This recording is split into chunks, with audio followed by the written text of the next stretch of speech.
Peter, if I were to re-summarize what Anthony has brought up, if I were to kind of summarize them into three categories, we have a checkpoint inhibitor being mostly anti-PD-1/anti-PD-L1 plus a anti-angiogenic. Then we have a checkpoint inhibitor, again, anti-PD-1, anti-PD-L1 plus a TKI. And then lastly, we have anti-PD-L1 plus anti-CTLA-4.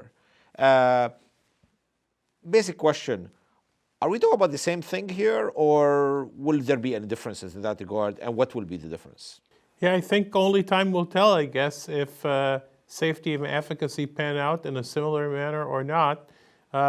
One important point that I think we don't often bring up, but probably should, is patient convenience. If all these treatments tend to be more or less equivalent in terms of safety and efficacy, might patients favor a more intermittent schedule where they receive treatment intravenously as opposed to having to adhere to the daily rigors of taking pills?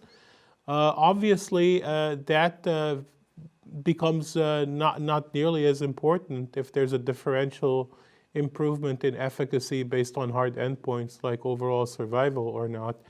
Are we doing the same thing as in, are we targeting the same potential pathways just with different assets?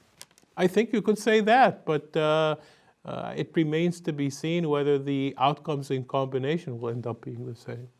Fair enough, and I think from the practicality component is important. Catherine, anything biologically of intriguing in regard to the anti-angiogenic plus the checkpoint inhibitors, TKI plus checkpoint inhibitors, or as we heard, the checkpoint inhibitors plus checkpoint inhibitors like anti-PD-L1 plus anti-CTLA-4? I think that they all have their own benefits.